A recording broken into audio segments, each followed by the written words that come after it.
Is there like a countdown? I'm watching it, so once it goes live. You should be live.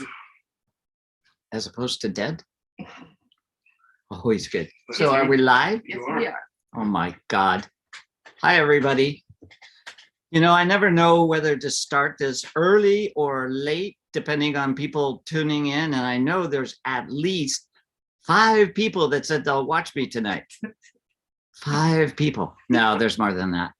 And I have no clue.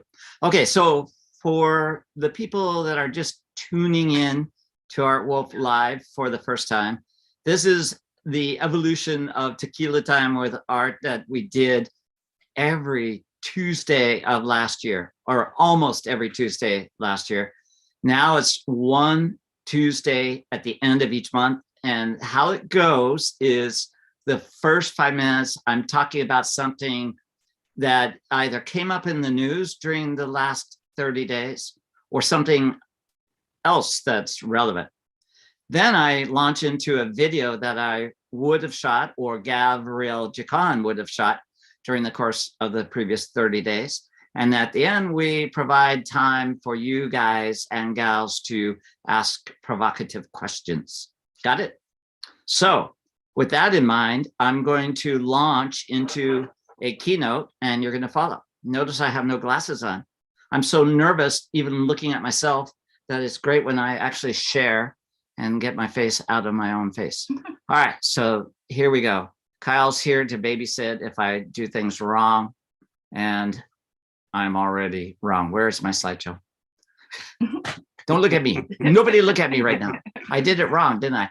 Actually, for those that really know me, it's a hybrid tonight between Tequila Time and Art Wolfe Live. I've sipped a little tequila and we're seeing the benefits of that. And I've got Paramal's not here. And so I have Libby, who co-teaches workshops with me and Gabriel Jacon, and Kyle, who's the adult in the room that will occasionally get up and write the program when I've gone astray. Okay. All right. So the news this month, finally, Night on Earth, it was released by the freighter that it was sitting in LA Harbor for the last 30 days. And we just got our copies, so say about a week and a half ago. Night on Earth is a book that looks at the heavens, but everything at night. And the idea then, and why I agreed to do this book, was that we checked our archives, all the slides that I'd shot over the last 40 years, and there was a bounty of photos that could fall within a title, Night on Earth. And the whole idea then is to avoid an entire book on just stars over familiar landscapes. And so the book also includes wildlife, cultures, urban landscapes, and the landscapes. So, and in this shot, Neowise, the comet that passed through the Northwest last year, is seen over Mount Rainier and Reflection Lakes, a place I often take workshops. And I got interested in nighttime shots when I was on the Everest expedition back in the winter of 1984, as we were going up the Northeast Ridge in the country of Tibet. Well, now whether it's a country of Tibet or not, is the location where we were at. And in this image, you can see the tents at 16,000 feet, and the light is provided by the rising full moon as it rose above the Tibetan plateau. It slams into the highest mountain on Earth. This got me really jazzed about shooting nighttime shots because there was no city anywhere near here. Lhasa, which was a one-horse town, was 500 miles away. So on a clear night in the winter in the Himalayas, the stars are amazing. But this is how you would take shots of stars, 8-hour exposure. I was reading The Snow Leopard at the time, and Peter Matheson, who was the author of the book, would bring up subjects like the Yeti and whether it actually existed. And of course, it doesn't exist. But when you're walking down out of a camp by yourself in total darkness, everything becomes real.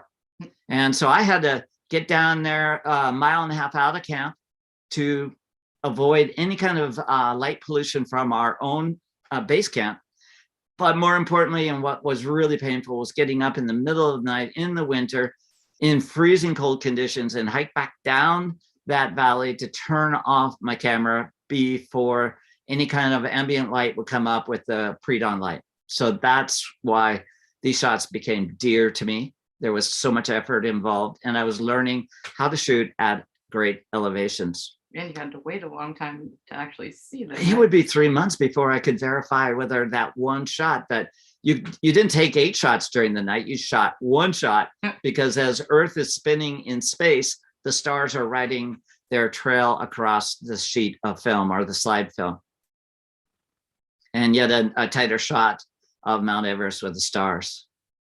So now we live at a great time because our cameras are permitting us to take higher ISOs, which allow us then to shoot pinpointed stars. Prior to that, they would all be star trails. And yet people that really started taking pictures in the digital era often wonder, how can they shoot star trails? So in this series that you're about to look, it's a really brief little video.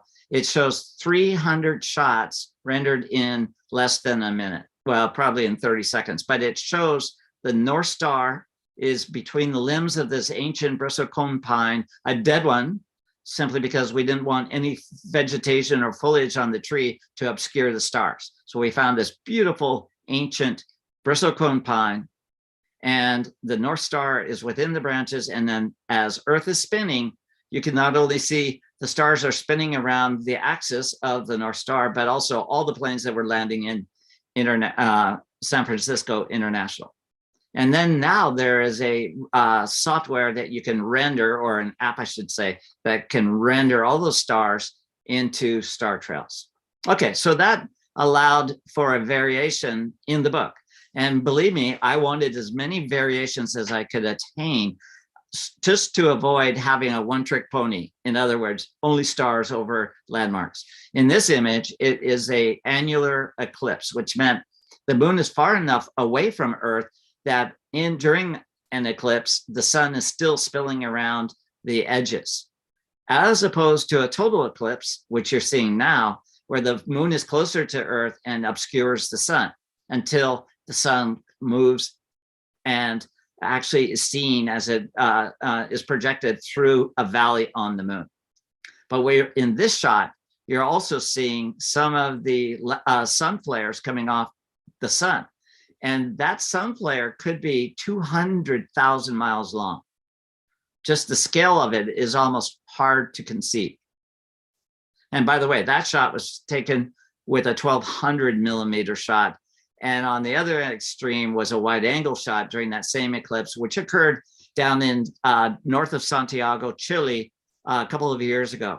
And why I was really excited to do this particular eclipse was the fact that it occurred within 40 minutes of sunset, which meant then I could take this total eclipse of the sun within the context of Earth. And in this particular case, the Pacific Ocean. The stars, the Milky Way in the southern hemisphere is much stronger and more robust.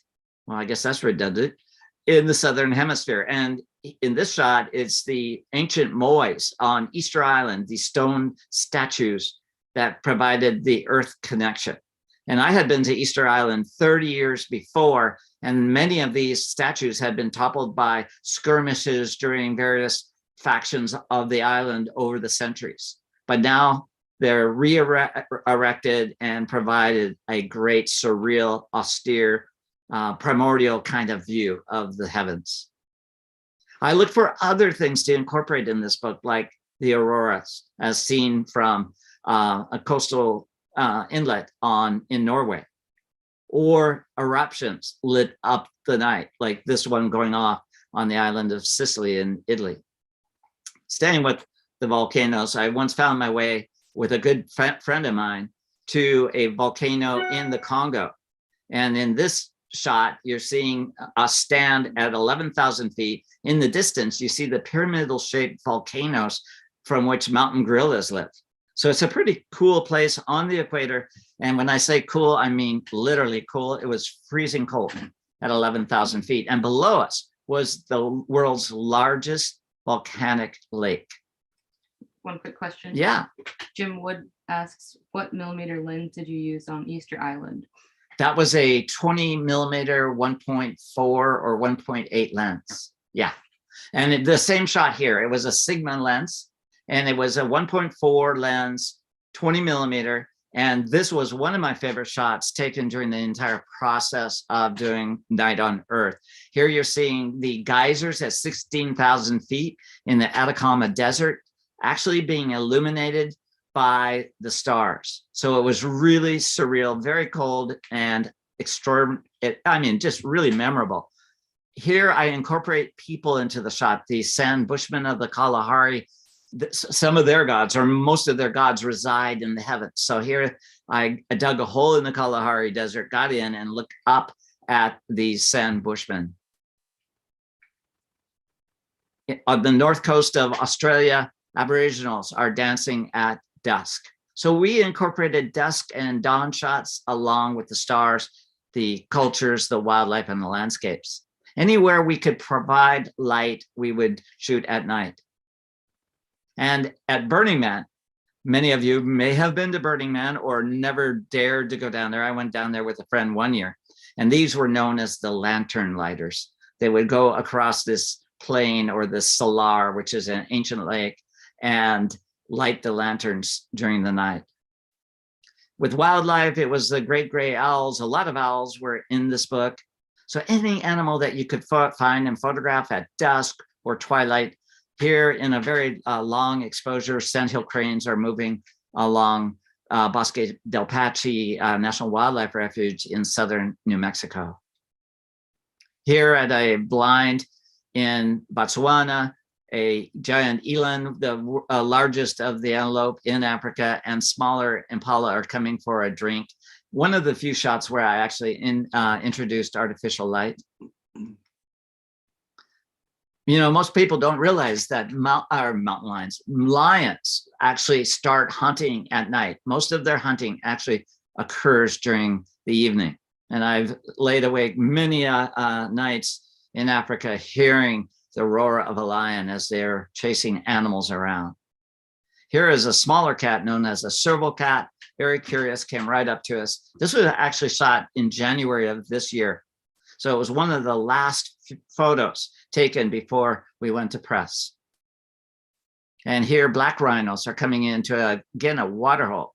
And it was illuminated by steady light, but yellow light. And so I chose to render this into a black and white because I found the yellow light kind of garish. So that was a decision in the design phase of the book. And my last shot I'm going to show you tonight is a leopard just laying on a branch, as they often do, and the sun is setting below in the country of Botswana.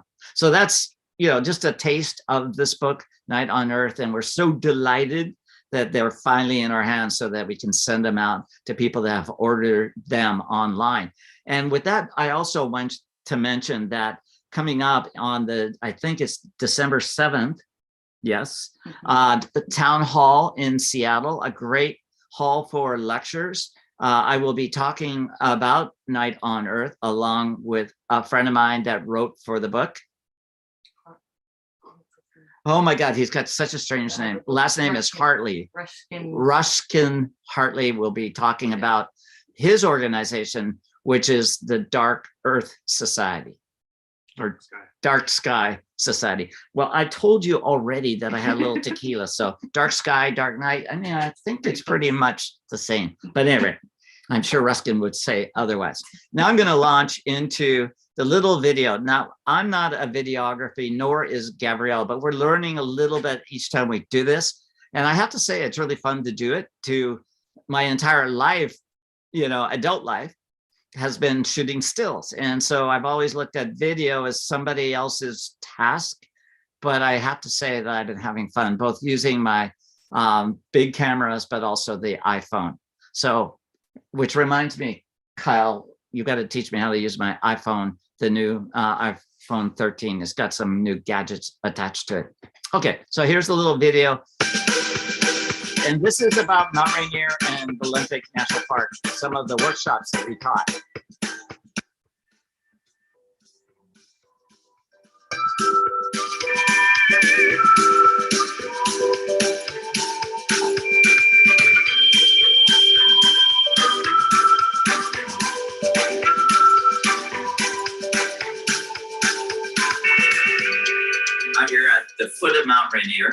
13th season in a row teaching the Mount Rainier Field Workshop. Old growth forest, beautiful broadleaf maples, which at this time of the year ought to be beautiful and yellow. The challenge, of course, people are coming in from all over the country. They want to see the mountain. But what we are trying to teach is the abstract. In other words, to shoot things that 90% of people would simply walk by. If we can accomplish that, then we're happy. So I'll get these people off to shooting positive, negative space, leading lines, all the kind of things that we love to teach. Nice reds. There's some greens, ferns on the bottom. That's a nice margin. Perfect exposure. Now it's just a matter of scrutinizing. Is there any dark areas? In fact, we even have a nice leading line coming out. I have just found a great location. Off the main reflection lake is a tiny little pond with grasses protruding through the pond. And it makes it unequivocal that you're looking at an environment of a reflection plus the mountain right as the pink light is hitting the summit of Mount Rainier. So a little bit of yellow in the foreground, the reflection, the mountain in the distance. It's really a nice, beautiful, typical landscape, but beautiful nonetheless.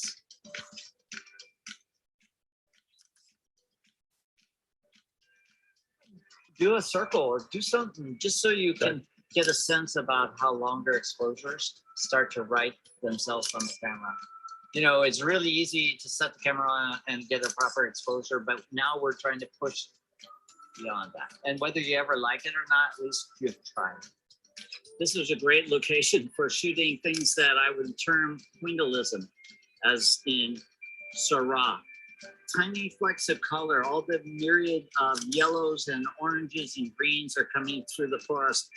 And it's easy to say, but it's hard to do, to make order out of chaos. And so that's the challenge for all the students in this one location. And I love it.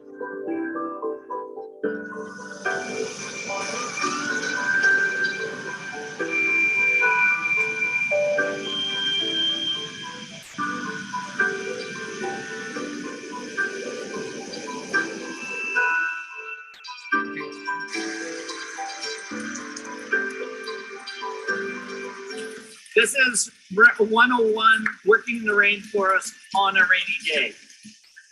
But the first challenge is to keep our cameras, our lenses, and ourselves dry. Otherwise, this shoot will be over soon. So it's a bit of a challenge working with these huge umbrellas, but the rewards will be great.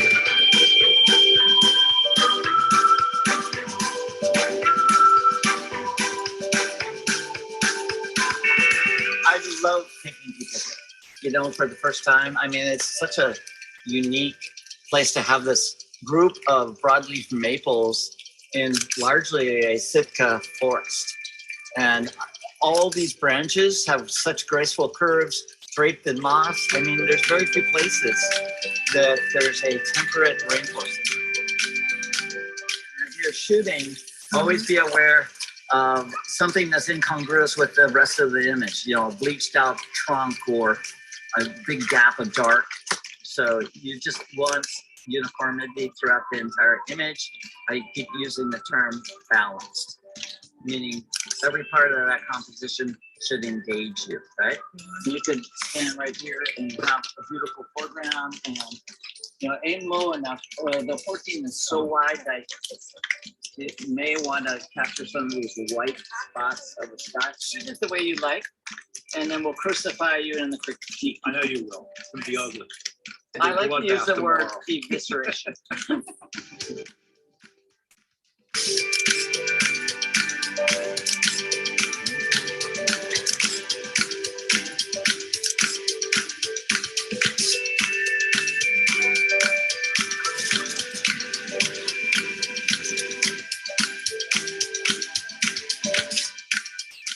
So that's our little video contribution.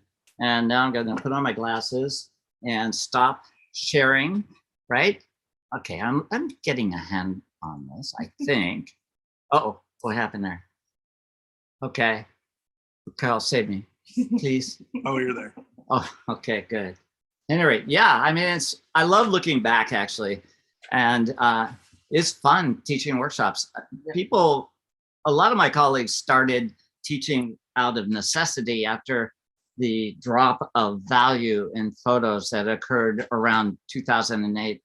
I love teaching. I got a teaching certificate. I labor over lectures until it's just perfect. And then I love to teach and convey actually complex concepts to people that are willing to learn. And, you know, I spent 1 year as a substitute art teacher in the Seattle school district, and I was largely a babysitter, but teaching adults that had come from all over the country, and in fact, from Europe and England. They want to learn, and that is the best type of student participant to invest your time and teaching. So now what I'm going to do is show a few of my own photos from these workshops. And often I don't take pictures during workshops, but sometimes when I need to beef up the lectures for the future classes, I will get my camera out and shoot right along my students. So now I've got to, yeah, go ahead, Kyle. Make me look good again. Looks like everyone still had good spirits in the Olympics, even though you guys were getting dumped on. Oh yeah, you know, actually, the weather looked awful. Oh, there you go. Let's see that again. Okay, okay. At any rate, yeah, I mean, what was really good about Mount Rainier was they were predicting bad weather all weekend, and then in the last previous 30 hours before the workshop began, everything changed. We had actually too good of weather. And then the following week, we were in the Olympics, and of course it was dumping on us for the first day. We were learning how to use these huge umbrellas. And then the following day, it just stopped, and we were in the Olympic rainforest under even overcast light, which is exactly what you want. No wind, no direct sun and shadows, just even soft light. And you hit the fall color. And we hit the fall color perfectly. So some of these photos now you're going to be seeing from what I snuck on these workshops. But prior to everybody arriving for Mount Rainier, Gabrielle and I went a day early just to make sure all our locations were going to be good, roads would be open. And we found this little fox along the road right below Paradise on Mount Rainier. And it was very curious little fox. And I got out quickly. Gav stayed in the car, and I just shot for about 5 minutes as cars were passing, and the little fox was watching me. Beautiful. That's such a pretty fox. You know, and you want overcast conditions, but if people, as evidenced in the video, they've come from all over the country, and on this particular occasion, there was nobody, I believe, from Washington. Well, there was one person from Washington. Everybody else came from the East Coast. So they don't want to come 3,000 miles across the country and not see Mount Rainier during a Mount Rainier workshop. So the pressure is on. And so we had this amazing sunset one night, and the lenticular clouds were stacked up like a plate of pancakes, and the light came out right at sunset. So that was our first glimpse. The following morning that we had this amazing clear morning. And by the way, did I say, Libby, I love teaching in the fall? You know, during the summer months, you have to get up at 4:30 to be up there at sunrise. But here, yeah, I think it was 7:30 when the sun broke the horizon. So nice location, very calm, little tiny pond. These are some of my shots. I like to shoot reflections, but this is really what these workshops are about.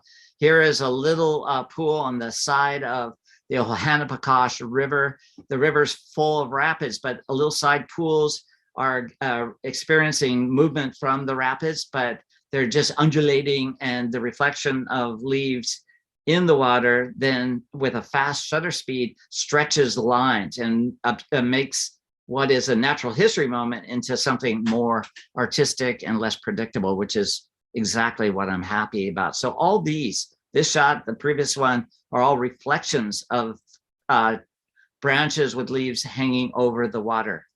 And the more it was distorted, the better it was. This is a straight shot of vine maple. And I realized during our video that Kyle does a great job cutting and making this video, but he doesn't necessarily know the difference between a broadleaf maple and a vine maple. So these are vine maples. And, we talk about finding dark backdrops and playing with positive and negative space and proper exposure and all those kind of things. So simplifying a beautiful branch of vine maple was what that was about, and getting tighter and tighter. This is one of those circumstances where you get sunshine and you make the most out of it. Yeah, this is exactly right. So the sun came through this dark forest and is highlighting this branch. And so by moving around, you can put one of those great trees in the old growth right behind. And that contrast between light and dark is what distinguishes the shot from just a shot of trees that could, be in any book. Mhm. And getting tighter and tighter and tighter. So it's training the eye, but more importantly, finding places where you can stand and 1 foot left, forward, back, and it changes the backdrop. Yeah. And that's what we want to convey. And in this case,